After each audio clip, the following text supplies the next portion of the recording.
Новички, световой день становится все короче, а значит, напитываться солнечными лучами нужно в 2, а то и в 3 раза активнее, чтобы ни в коем случае не допустить их дефицита. И это можно сделать в рамках нашей программы. Каждый материал в студии 11 наполнен теплом и хорошим настроением. А мы их принесли с собой немало. Что ж, давайте начнем распаковывать телеподарочки, будет интересно. Ох, ребята, интрига растет прямо на глазах. Понизим ее градус с помощью анонса. Восстанавливают всем миром. О том, как вера помогает преодолеть трудности. Повелители 3 струн. Вдохновляемся творчеством группы «Балалайка». Пурпурное покрывало спускается на коме. Закрываем сезон закатов. Громкий стук топора и забивание гвоздей. С таким своеобразным звуковым сопровождением уже несколько месяцев живет Крестовоздвиженский Кылтовский женский монастырь. Построенный в 19 веке, он пережил немало потрясений. С 94-го монастырь активно восстанавливают после советской эпохи. И вот минувшим летом монахинь настигла очередная беда. В купол храма ударила молния, отчего его крыша полностью сгорела. Сейчас старинная обитель, благодаря помощи неравнодушных людей, восстанавливается. Евгения Кладкевич узнала все подробности. Крестовоздвиженский женский монастырь в поселке Кылтово. Доброе, тихое и светлое место. Сейчас здесь живут около 10 монахинь. Каждый день они усердно трудятся на благо монастыря, проводят службы и с благодарностью принимают в стенах обители паломников. За более чем вековую историю святая обитель перенесла немало испытаний. Одно из последних – сильная гроза. Мощь природной стихии обрушилась в ночь на 1 августа. Гром и молнии уничтожили купол и крышу одной из центральных частей монастыря – собора преподобных Зосимы и Савватия. Очень быстро среагировали пожарные команды города Емвы и Усть-Вымя. В течение 40 минут 3 команды приехали, и в течение 8 часов они тушили пожар. И настолько они это красиво сделали, аккуратно, прям ювелирно, я бы сказала, потому что даже на стены собора не протекла вода и не испортила вот эту красоту всю. Монахини сразу же занялись восстановлением монастыря. Их поддержали многие верующие люди из разных городов России. Денег попервой не было, поэтому стройматериалы и инструменты волонтеры приобретали своими собственными силами. На пожертвования неравнодушных людей удалось купить больше 15 кубометров досок. Ремонт крыши дается непросто, в большей степени из-за того, что восстанавливать приходится конструкцию округлой формы. Сначала деревянные доски пилятся и скрепляются воедино на земле, а уже потом с помощью лесов их поднимают наверх. Основание под будущий купол уже почти готово. Конечно, стропильная система очень сильно пострадала в советское время, потому что за храмом очень долго не ухаживали. И у него прям отверстия, которые по 20 лет текли. И она как бы незаметна внутри крыши, потому что там капает и капает. Вот. Но из-за этого сгнили, конечно, балки очень сильно. Крестовоздвиженский Кылтовский женский монастырь был основан в 1878 году. В то время зырянские земли очень нуждались в женской обители, где девушки с самых ранних лет могли бы получать церковное образование и служить Богу. Долгожданный монастырь был построен на берегу реки Кылтовка. Время расцвета монастыря было недолгим. Во время революции его закрыли. Место паломников заняли заключенные, помещение отдали под тюрьму. Большинство монахинь оставили как рабочую силу для ведения хозяйства. При этом молиться им было строго-настрого запрещено. Под гнетом казенного дома монастырь просуществовал до 1955-го. Тогда тюрьму наконец закрыли, но вместе с тем многие здания монастыря разрушили. На базе святой обители образовали совхоз, в здании храма оборудовали клуб, столовую и склад. Вернуть монастырь церкви удалось лишь в 1994-м. Сюда как будто вот что-то настоящее, вот как именно в те времена создавалось от Бога, вот сюда и тянет, да. И здесь как бы хорошо, тихо, спокойно. Единственное, людей сюда мало ходит, чтобы помогали этому монастырю, потому что вроде всего 14 километров от Серегова, но сюда редко кто заезжает. Алексей Щитник живет в Сыктывкаре. В Кылтовском монастыре бывает часто. Все-таки именно здесь его когда-то крестили. И с тех пор он, чем может, помогает обители. Несмотря на проблемы, что принесла гроза, сестры не унывают. Они продолжают трудиться и молиться. Монахиня Пинна недавно закончила Калужское духовное училище и сейчас пишет иконы. Для монастыря икону священномученика Анатолия. Здесь она в большом образце, мы пишем маленький образец, потому что, чтобы крестным ходом носить. Впереди очень важная задача – изготовление и установка нового купола. Прежняя конструкция была деревянной, отчего со временем обветшала. Новый же будет металлический, так надежнее. Да и весить он будет примерно в 10 раз легче своего предшественника – всего лишь 1,5 тонны. Чтобы ремонт Кылтовского монастыря закончился как можно скорее, нужны средства. Монахини будут рады любому вниманию неравнодушных людей. Можно, например, пожертвовать деньги, а можно пожертвовать немного свободного времени, приехать в Кылтовский монастырь и помочь в восстановлении его былого величия. Этот инструмент за границей всегда ассоциировался только с Россией, наряду с медведем и напитком с высоким градусом – балалайка. Всего 3 струны, но сколько чувств она может вызвать, будучи в умелых руках. Благо, у нас в Коми такие мастера имеются. Группа «Балалайка» имени Семена Налимова. В следующем году коллектив отметит 20 лет творческой деятельности, но к юбилею ребята готовятся уже сейчас. Накануне с повелителями 3 струн побеседовал Северин Арпа. Знаем, что у вас в следующем году юбилей. Наверняка все коллективы, как, в общем-то, все коллективы, готовитесь заранее. Что планируется на следующий год? Ну, наш юбилей, получается, состоится уже в 2023 году, в мае месяце. Традиционно в день рождения группы, 19 мая, День пионерии. Мы решили, замахнулись так глобально, да, то есть не наш, допустим, зал, может быть, да, там, концертный зал Сыктывкар, филармония, решили театр оперы и балета, получается, да, и программа, конечно, будет очень интересной. Мы приглашаем самых ярких наших звезд Сыктывкара, с кем мы на протяжении 20 лет уже очень плотно сотрудничаем, делали разные интересные проекты. Это наши ребята, коллеги по цеху «Дивертисмент», коллектив, очень прославленный. Это Ольга Сосновская, Елена Ладыгина, Артемий Барсуков, ну и многие-многие другие. Состав такой вот пестрый, интересный будет. Да. Где-то у нас будут, скажем, такие общие большие номера, потому что, сами знаете, да, театр оперы и балета – это большая сцена, чтобы нам четверым там не затеряться, скажем так, да, нам нужно будет какой-то масштаб все-таки сделать очень ярко, очень, да, там, помпезно, скажем так, чтобы это было запоминающееся. Все-таки 20 лет коллективу. Некоторые не верят, да ладно, 20 лет? Такие молодые. Да, на вас посмотришь, да, не скажешь, что коллективу 20 лет. За 20 лет было много путешествий было у вас. Много путешествий по разным странам. Конечно, были участники разные за все это время. Это и Владимир Политов, и Максим Фисун, и Владимир Шевчук, и Олег Орлов. Сегодня у нас... Ну, это естественный процесс для группы. Меняется состав, конечно, это ничего страшного, как бы. Ну вот мы, конечно, видим, что новый участник появился в коллективе. Откуда приехал? Рассказывай, как зовут, представляй.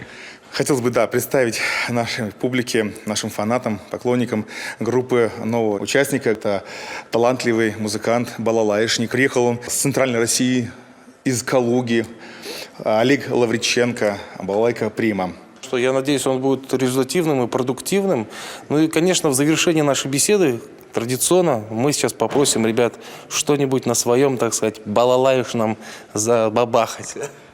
С удовольствием, с удовольствием. Слушаем, делаем погромче.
Малиново-пурпурные закаты украшают нашу республику примерно с мая по сентябрь. Говорят, что такой цветовой бум – предвестник теплого денечка, но я, если честно, такой связи не улавливала. В любом случае, эта живописная картина не оставляет равнодушными никого. Хочется, конечно, сохранить природную красоту в памяти, пусть даже телефона и фотоаппарата. И прямо сейчас я хочу вам показать максимально фотогеничный закат.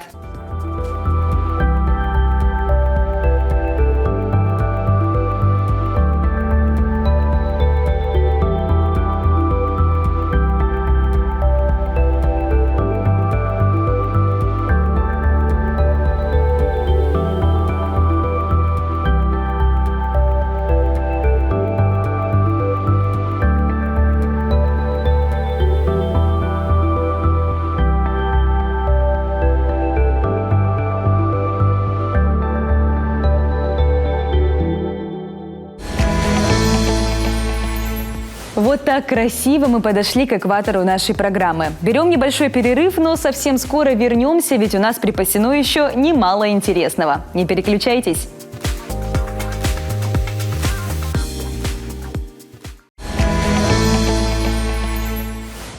И снова привет! Студия 11 вновь берет шефство над телеэфиром. Буквально через несколько мгновений мы заполоним его светом и теплом, но для начала небольшой анонс нашего информационного путешествия.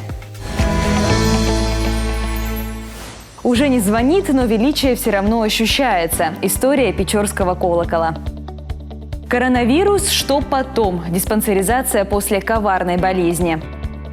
Как пчелы живут? Александр Пивкин заглянул в гости к самым нужным насекомым планеты. Любая музейная прогулка – это своеобразное погружение в жизнь своего края. Большинство вещей, представленных на исторических экспозициях, пережили не одно поколение людей и стали свидетелями знаковых событий. В Печорском историко-краеведческом музее таких экспонатов немало, но заострить свое внимание хотелось бы на одном. Этот церковный колокол был отлит на заводе товарищества Оловяшникова сыновья в конце 19-го – начале 20 века. Весит изделие больше 130 килограммов или, как говорили раньше, 8 пудов.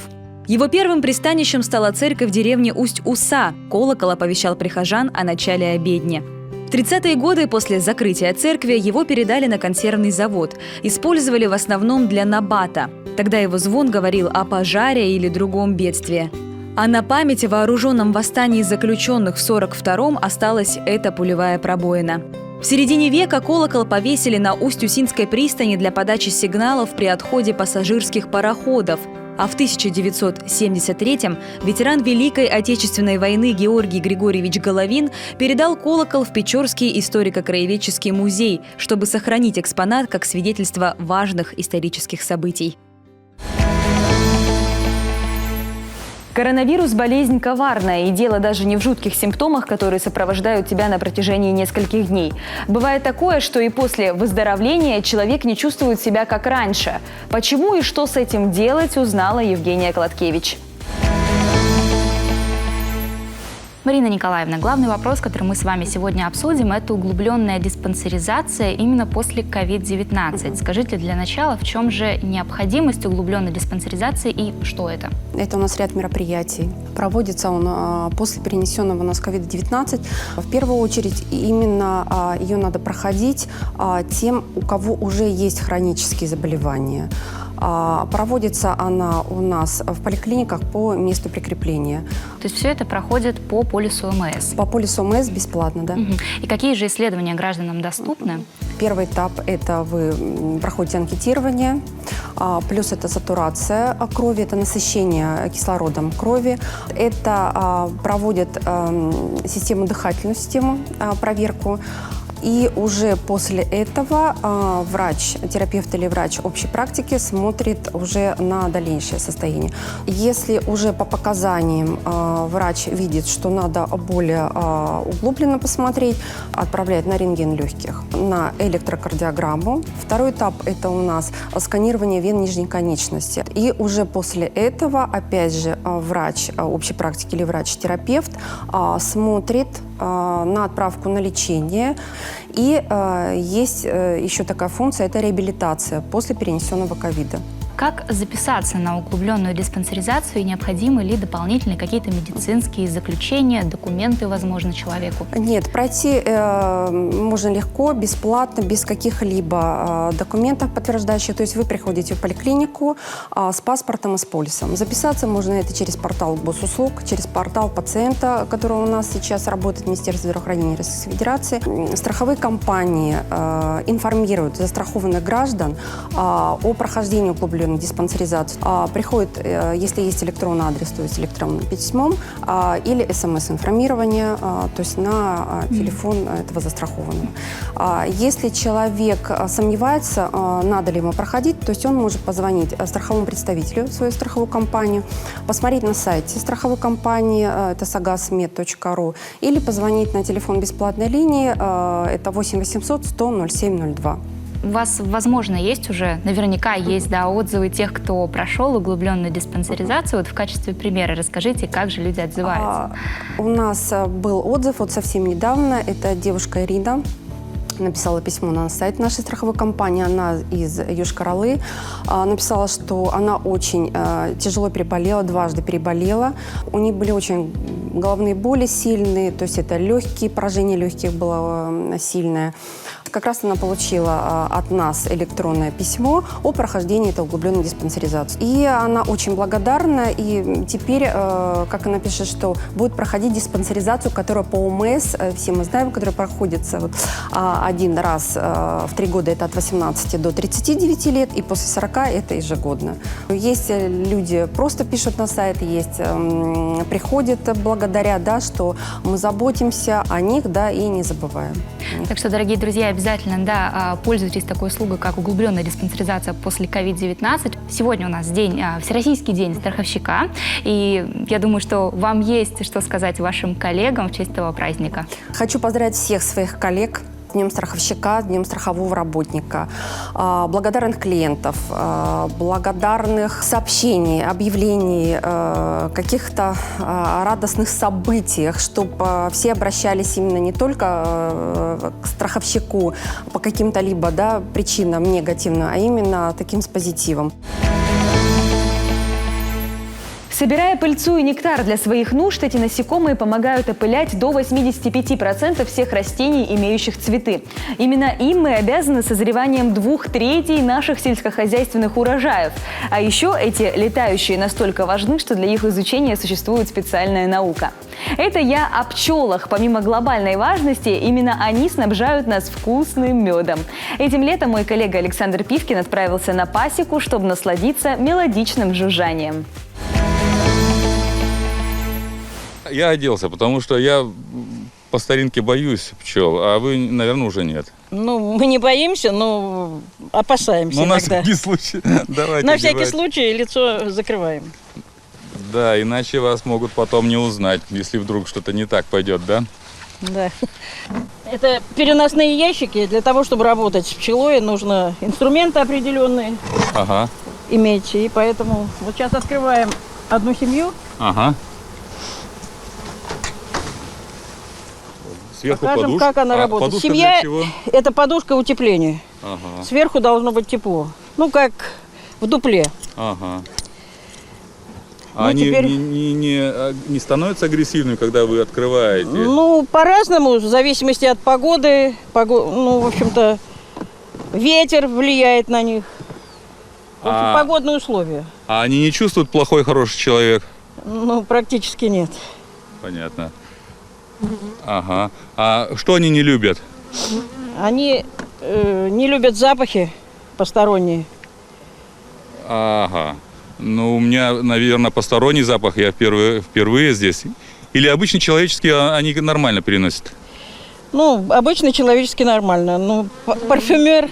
Парфюм не любят, да? Да, не любят. Понятно. Вот мы открываем семью. Ага. Вот здесь вот уже мед, свежий мед набросали.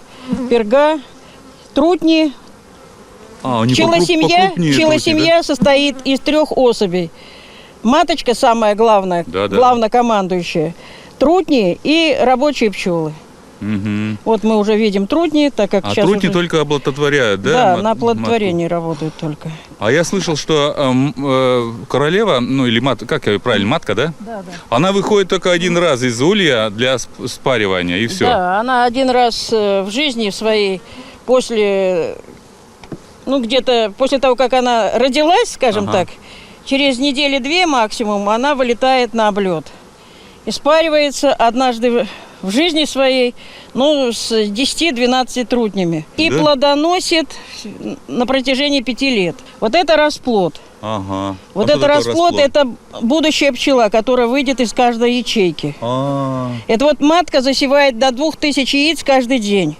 Ого. И пчела работает, летняя пчела. Вот сейчас они израбатываются, ну, когда несут нектар, то они живут всего 40-50 дней. Да. Пчела уходит, вместо нее появляется новая. Встают новые бойцы. Да. Вы знаете, тут особо-то никто не ленится, да, даже матка, 2000 яиц в день. Здесь взаимозаменяемость моментальная. Ага. Здесь, в общем-то, начинает... Здесь сначала охрана при летной доске с той стороны, скажем так. Да. Не пустят никого с другой семьи, потому что с другой семьи, во-первых, другого запаха. Каждый улей имеет свой определенный запах. Ага, понятно. Они по запаху определяют. И у них, соответственно, они знают свое место. А в каждом улье одна матка, да? Одна маточка, да, обязательно только одна маточка. Вот сейчас... Они не воюют друг с другом? Пчелы нет. А если появляется другая матка, то одна самая сильно остается. Они друг друга... Уничтожаются, да? Слабо. Ну, естественно. К сожалению, для мужчин, пчел, все кончается осенью, я слышал, да? Или когда? В конце лета? Да, Их в общем-то, выбрасывают. трутни, они сами даже не кушают. Их обиходуют, полностью обслуживают пчелы. Они только вылетают утром на облет, ищут где-то, значит, кто на спаривание вышел, маточка какая. Если трутень возвращается, значит, он ни с кем не спарился. Если спарился, значит, он уже не вернется, потому что он сразу погибает. То есть у него как с Клеопатрой, помните, да, одна ночь, и потом все, головы не сносить. Все, да. Какие законы, И осенью, как только пчела почувствует, что наступают холода, они перестают их кормить, отодвигают их на крайние рамки, а потом просто выталкивают их. В прямом смысле слова выталкивают просто с литка. То есть они прям валяются? Сначала, вот здесь, да, и прямо много валяется, потому что они их перестают кормить, они недееспособные становятся, они слабые, и их быстро, ну, просто выкидывают. Вот пыльцесборник стоит. Вот тут вот пчела собирает пыльцу. Вот она, ну мы буквально только 5 минут. Такими крупинками сами Да, делают, да, вот смотрите, сколько их разных цветов. Вот именно в чем полезна пыльца, что она из разных. Вот смотрите, от белого до черного. В общем, со всех растений несут пыльцу. То есть это витамины натуральнейшие. Да. Это за счет этих витамин сами пчелы питаются. То есть они кормят своих детей, то есть, ну, личинок и... Любовь Алексеевна, давайте, пройдемте. Давайте. Я вам покажу, каким образом у нас сушится эта пыльца. Ну, в день у нас вот набирается приблизительно вот такое количество. Вот это вот пыльца. Вот это вот все у нас. Крупу какую-то похоже, да? Да, это вот разнообразная такая пыльца со всех растений. Рябина, калина, малина. Когда заводишь собаку, мало осознаешь, что помимо огромной любви это животное подарит тебе еще и немало хлопот. Порванные ботинки, содранные обои, покусанные ножки мебели и, конечно, грязевые ванны. Не понимаете, о чем я? Так взгляните на экран.